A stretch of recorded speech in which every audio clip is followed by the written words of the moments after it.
15 years ago, Falkirk were relegated from the Scottish Premier League just a year after being defeated in the Scottish Cup final.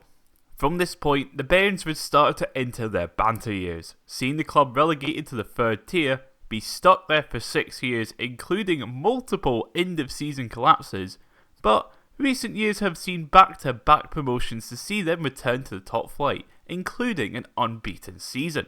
So, in this video, I'll be going through the history of Falkirk, from multiple Scottish Cup wins to finishing 6th in League One and their return back to the top flight. Falkirk were founded in 1876, or 1877 depending on the source, and in 1878 joined the Scottish Football Association. The club would eventually join the Scottish Football League in 1902, where after 2 seasons they would reach the top flight. In both the 1907-08 and 1909-10 season, the club would finish second, but in 1913 would win their first major honour, winning the Scottish Cup after beating Reef Rovers in the final 2-0. Falkirk would go on to break the world transfer record in 1922, signing Sid Pudfoot from West Ham for £5,000, which is nowadays about $250,000. That doesn't sound like a lot now, does it? They would remain a top flight side throughout the interwar period, with the exception of the 1935-36 season, where they would score 132 goals on their way to winning the second division. 1947-48 would see the first edition of the Scottish League Cup, where Falkirk would make the inaugural final against another Fife side. This time, however, East Fife would defeat them in a replay. The club would reach another Scottish Cup final in 1957, with this one also going to a replay, but they would defeat Kilmarnock to win their second Scottish Cup. Falkirk would spend the rest of the 20th century being a yo-yo club, with a short stint in the third tier, but 1997 would see a rematch of their previous Scottish Cup final as they would once again face off against Kilmarnock. Killie would get their revenge, however, with a 1-0 win at Hampden. 1998 would see a new era of Scottish football as the Scottish Premier League would be formed, splitting the top tier away from the rest of the Football League. This was something that proved to be an issue for Falkirk, as despite finishing second in the first division when the SPL was to be expanded, they weren't allowed in. The initial plan was to have a 3-team playoff involving Dunfermline, Aberdeen and Falkirk to decide who would be teams 11 and 12, but due to not having a 10,000-seater stadium, they were not allowed to compete, despite plans to temporarily play at Murrayfield. This came a year after the playoff between 9th in the SPL and 2nd in the First Division was scrapped. The same year, Falkirk finished 2nd, denying the Bairns a chance to play against Motherwell for a spot in the SPL. Another cancelled playoff would come for Falkirk, but this time it was to their benefit. After finishing 9th, they were due to face a relegation playoff, but Adrionians went bankrupt, meaning they were saved. The following season would be much better with a First Division title heading to Brockville. However, Brockville still was not a 10,000-seater stadium, and despite another ground share proposal, this time with Airdrie United, they were again denied promotion. Let me in! This led to the construction of the Falkirk Stadium, and after a 1-0 win against Ross County towards the end of the 04-05 season, the club would finally get promoted to the SPL. After a 10th place finish, they would get back-to-back 7th place finishes before returning to 10th, but they would qualify for Europe thanks to reaching another Scottish Cup final, this time being defeated by Rangers 1-0 after a Nacho Novo goal. Their European run would be short-lived following defeat to FC Vaduz in their first round of qualifiers, but it would get worse domestically as the Bairns would finish bottom. This final season in the top flight would see an event that would be a catalyst for what would be nearly 15 years of bizarre decisions: the demise of Setanta Sports. In 2008, it was announced that Irish broadcasters Setanta Sports had signed a new deal to show SPL games valued at £125 million over 4 years, starting from the 2010-11 season. This comes after their previous 4-year deal, starting in 2006, was worth £54.5 million. For context, the new Sky deal for the SPFL starting this year is worth £150 million over the next 4 years, with it replacing a previous deal worth £160 million over 5 years. Whilst it seems like the value hasn't changed, £125 million in 2010 is today worth £193 million. That's how big this deal was.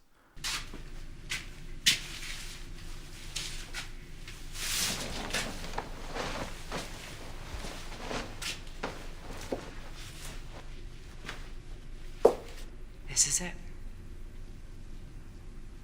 This is what you've been working for. So, as clubs started to prepare for the final year of the deal, started doing some budgeting in preparation for this bumper new deal, it was revealed Setanta still owed clubs £3 million from the deal that was still in place. This would get paid by the SPL itself, as it turned out the financial issues at Setanta were a bit worse than £3 million. Where is it? Where's the rest? The money, Skylar. Where is the rest? Skylar, where is the money? Setanta owed £30 million to the English Premier League and would go under in July 2010, with debts totalling over £500 million spread across money owed and bank loans. This caused chaos amongst the Premiership clubs, and Falkirk were no different, and relegation would bring its own set of challenges. Life in the second tier started off well, with 4 consecutive third place finishes, a Challenge Cup win, a Scottish Cup semi-final where they bottled a 3-0 lead against Hibs? Ha! Now you know how it feels! A League Cup semi-final before in 2015 they would return to Hampden for another Scottish Cup final, this time against Inverness. The Highlanders would take the lead after 38 minutes, but Carl Tremarco would get sent off, and with Peter Grant scoring an equaliser, it looked like it was Falkirk's to win. Inverness, however, would launch a counter-attack late on, with Watkins getting a shot away, which Jamie McDonald would parry into the path of James Vincent, who would slot it home to win the cup for Cally Thistle. 2015-16 would see Falkirk finish second, and after defeating Hibs 5-4 in aggregate, they would face Kilmarnock for a place in the Premiership. Well, Vox scored a 91st minute winner to give Falkirk the advantage going into the second leg at Rugby Park. Killie would win 4-0 and retain their place in the Premiership. The following season would see Falkirk finish runners-up again, but the playoffs would see a draw and a defeat to Dundee United. So whilst things have been going well in these last few years, consistently being one of the top sides in the division, everything was about to go terribly, terribly wrong. After 4 losses and 3 draws, Peter Houston left the club. He would be replaced by Paul Hartley, who very much did not improve things as he would take 9 games to win his first game. The second half of the season would see improvement, and the club would finish 8th, 17 points clear of Dumbarton in 9th, and 43 points clear of Brechin, who finished bottom with a record low points tally of 4. After this season, the club decided to scrap its academy in preference of a Brentford model, which would see players signed with the potential to be sold on for profit. The season would start poorly, with the Bairns losing their first 3 league games and being knocked out of the League Cup group stages. This saw Paul Hartley leave the club, and in came Ray McKinnon. McKinnon had joined from Morton after he'd been at the Ton since the 30th of May. Right, I know Greenock isn't the nicest place, but really? 3 months?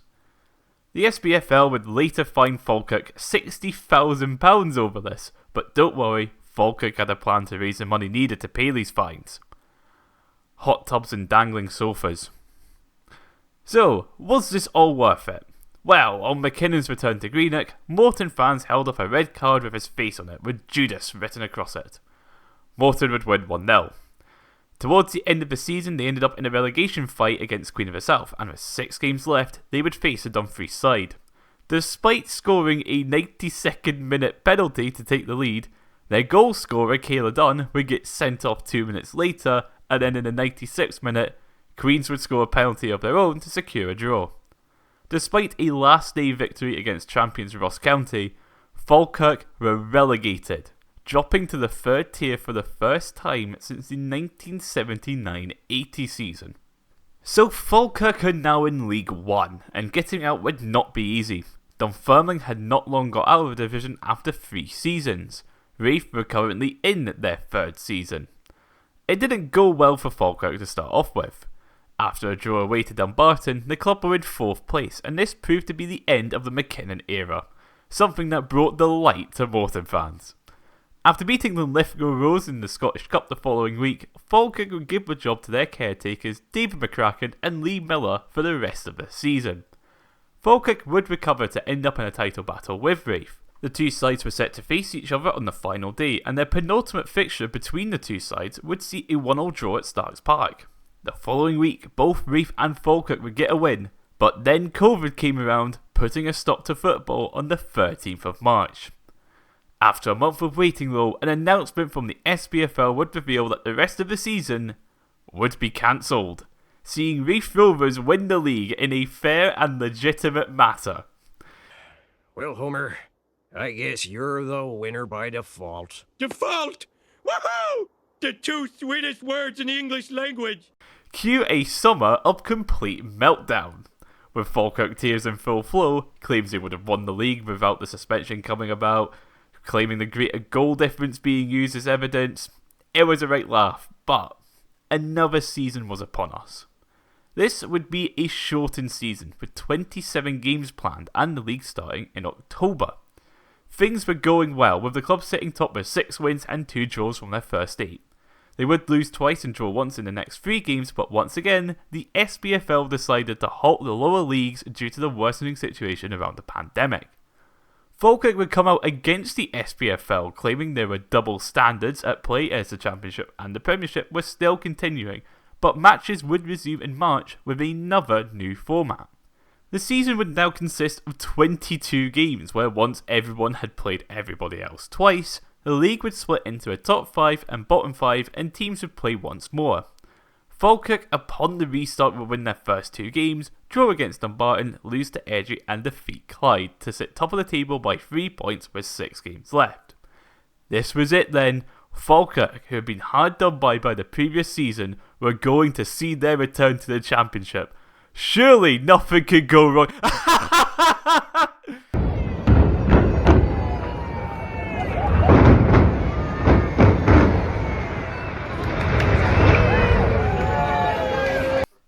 Yes, you are seeing that correctly. Falkirk would lose 5 and draw 1 of their last 6, including a 5-0 loss to Partick Thistle, to see them finish 5th, meaning they didn't even get to compete in the playoffs. They had a 7-point gap to 5th before this freefall. It should be added that the managerial duo of McCracken and Miller were sacked with 4 games left, and Gary Holt made a return to the club as an interim manager. Well, that was pretty embarrassing, wasn't it? Don't worry though, as shown, it can take a while to get out. Again, Dunfermline and Reef took 3 seasons to get out, so surely the 3rd time is a charm, right? Well, Paul Sheeran would be appointed as the new manager for the upcoming season, and he would win 3 of his first 4 league games. He was sacked in December following a 6-0 defeat away to Queen's Park, which saw fans booing the team as they returned to the pitch to start the second half. Martin Rennie would then become manager. His previous managerial work was mostly in the American lower leagues, with a stint at Vancouver Whitecaps in the MLS and Seoul Eland of the South Korean second tier being thrown in as well. Well, how did Rennie's stint go? He lost 3 of his first 4 and would be sacked mid-April, with the club sitting in 5th, 10 points off the playoffs with 3 games to go. Kenny Miller would come in for the final 3 games, but a win and a draw were not enough to avoid Falkirk being leapfrogged by Alloa on the final day to see them finish 6th, the club's lowest ever finish. This was despite Lee Griffiths joining the club in January, where in 12 matches he would score 2 goals. This came after Griffiths had his contract terminated at Celtic whilst he was still on loan at Dundee, where he turned down the chance to make his time at Dens permanent. The 21-22 season not only resulted in their worst on-the-pitch performance, but off the pitch saw something incredible happen. Annual general meetings are generally quite dull affairs where board members and a few fans will come together to talk about club-related issues and other plans and ideas and behind-the-scenes stuff that most people don't really care about. Falkirk, however, decided to record the full thing and put it up on social media, and it proved to be a viral sensation, for all the wrong reasons. It devolved into the board and fans getting into verbal fights that have to be seen to be believed, so I might as well just get the highlight reel out. we've got to be in a place where supporters support the club, they support the team. We can't have conditions where, you know, players are frightened to do things on the park because they're going to be booed for that.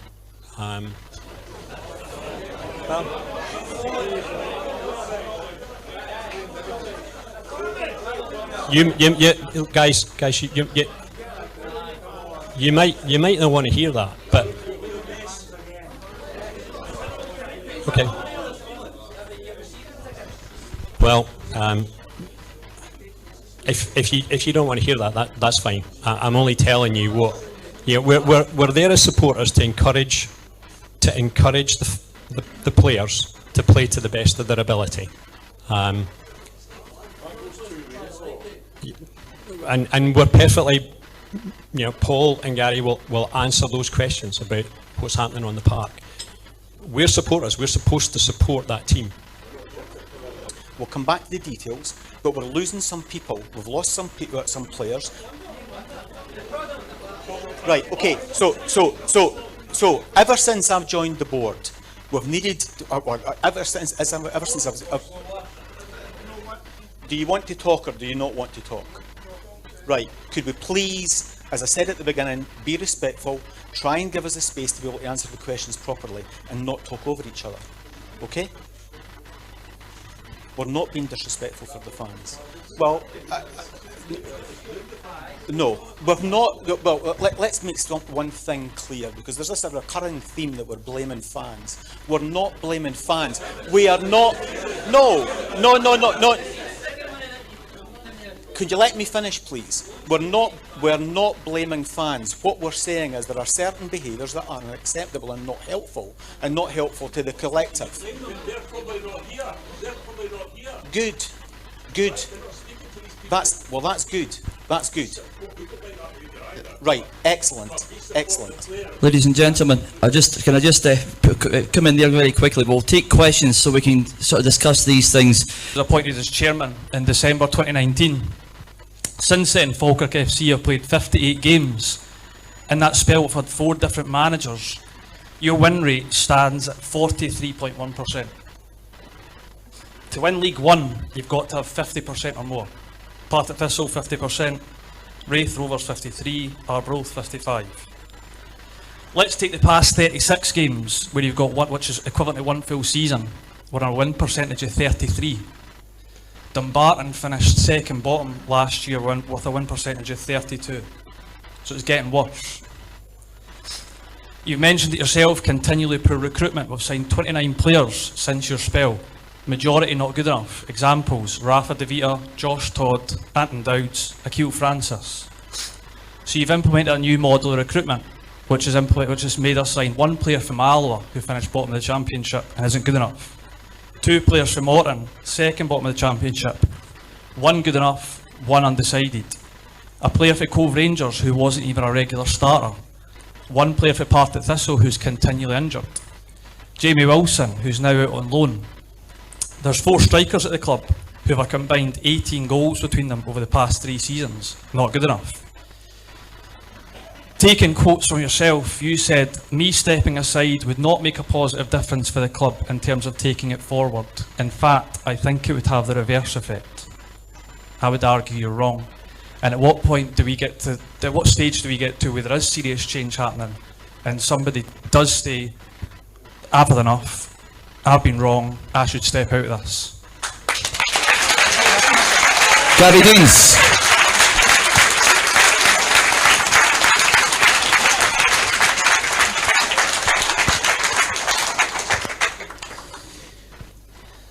It was a statement, not a question.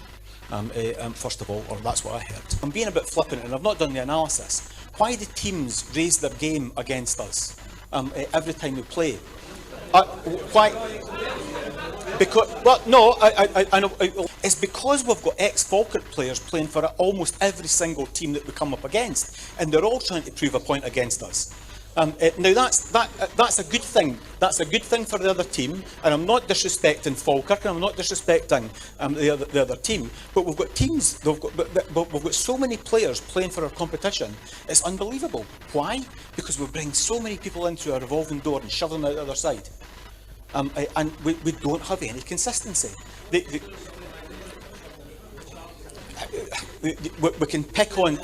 We can pick on individual circumstances, but you look at the number of players that are playing against us, and that's not the point. I'm not saying that they're good teams because we've got ex-Falkirk players in them. What I'm saying is we've got this. It's an unbelievable number of ex-Falkirk players out there, and it just shows the numbers that we've had going through the door. It's incredible. Yeah, I don't think that's how they're meant to go. Thankfully, changes were made at the board level, with the club transitioning towards being fan-owned. This change would lead to fans actually not hating everything about the club, and soon a major turning point would happen on the pitch. 2022-23 would see another new manager, but this time it was someone who had shown success in getting clubs out of League One and establishing themselves in the Championship. John McGlynn. McGlynn had earned promotion out of League One twice with Reef Rovers, with the second being in the COVID-curtailed season. His first season at Falkirk would see the club rise back up the table, as they would finish second, but were ultimately 14 points off the title, which was won by their rivals Dunfermline, who won this title first time of asking, might I add. But there was nothing to worry about, as they were still in the promotion playoffs. They would face Airdrie, a side who finished 7 points behind them, and they had an equal record of 2 draws and a win for each side in the league. Surely, nothing can go wrong.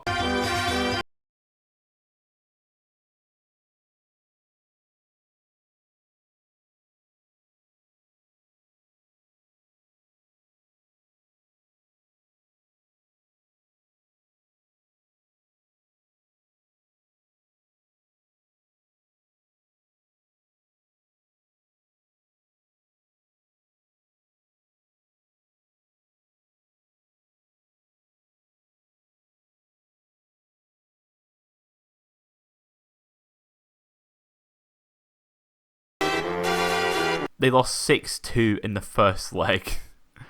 The home leg ended in a 1-0 defeat. It seemed then that Falkirk were cursed. Anybody who bought a 10-year season ticket for £5,000 for the following season must have looked like maniacs when you consider the past 5 seasons. The season that would come, however, is something nobody could have imagined. Despite losing to Bodyrig Rose in the Scottish Cup 4th round and to Welsh side the New Saints in the Challenge Cup semi-final, Falkirk would be absolutely dominant in League One, scoring 96 goals across 36 games as they would finish the season 16 points clear of Hamilton. But most importantly, they didn't lose a single game. Although they nearly lost that distinction on the final day as they were 2-0 down at half-time at home against Alloa. As Falkirk returned to the Championship then, it was expected they'd follow what Reef had done since getting out of League One, establish themselves as a top half team, potentially finishing in a playoff spot. Well, Falkirk would continue their league form from the previous season and would win their opening 5 games before a Jack Hamilton penalty would be enough to see Reef end the unbeaten run. Falkirk would then win 5 and draw 2 of their next 7 before losing again to Livingston, but at Christmas they were sat top of the division. There were now genuine talks of Falkirk completing the impossible. Back-to-back promotions to the Premiership. This would continue as by the end of March they would have an 11-point gap over Livingston with 6 games left. Surely they can't throw it away. Right? In a game where a win would all but seal the title away at Livingston, Graham Shinney would score a late winner for the home side to narrow the gap to 8 points. Not optimal, but a 5-0 win against Morton meant that the 8-point gap remained with 4 games left. Another game where they could effectively win the league would then be away against Ayr, who up until about February were in the title hunt but had dropped to a very lonely third. Sean Mackey would score just before half-time, but Jamie Walker would equalise for Ayr to once again delay the title party.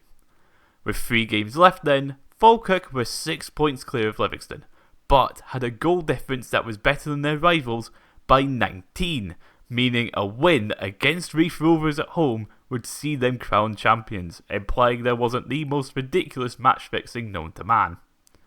Calvin Miller would give Falkirk the lead in the 17th minute, but then Sean Mackey would get 2 bookings in 5 minutes to get himself sent off with half an hour still to go. Rafe would then take the opportunity presented with Aidan Marsh, Paul Hanlon and Dylan Easton scoring in the 88th, 92nd and 96th minutes to take 3 points back to Kirkcaldy. So, we have 2 games left and Falkirk are now 3 points clear of Livingston, but now face a trip to Partick, who weren't in the best of form. Brian Graham, who was player manager of Partick, had other ideas as he would give Thistle the lead 6 minutes in. Stuart Bannigan would pull off his usual move of getting himself sent off, and 3 minutes later, Scott Arfield would score the equaliser to see the 2 sides level at half time. Falkirk would push for a winner, but Aguiman would get himself sent off, seeing the game change once again to a level playing field. This would prove disastrous as Terry Ablade would poke home a free kick in the 98th minute to give all 3 points to the home side, and with Livingston winning the following day, it meant Falkirk blew an 11-point lead over 5 games. But it's okay, they have 1 game left. It's against already relegated Hamilton, who had just been deducted 15 points for a plethora of reasons that led to me making a 25-minute video about them. Surely they can't mess this one up.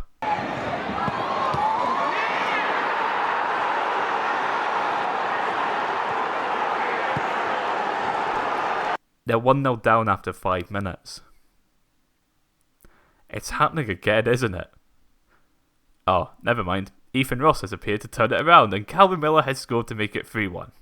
Meaning that Falkirk have managed to complete something that felt so far away only 2 years prior. A return to the top flight after 15 years. So, how did Falkirk in the space of 3 years go from a complete laughingstock to a Premiership outfit then? Well, the answer is simple. Competent leadership. John McGlynn has a proven track record of being a good manager, and this stint has proved no different.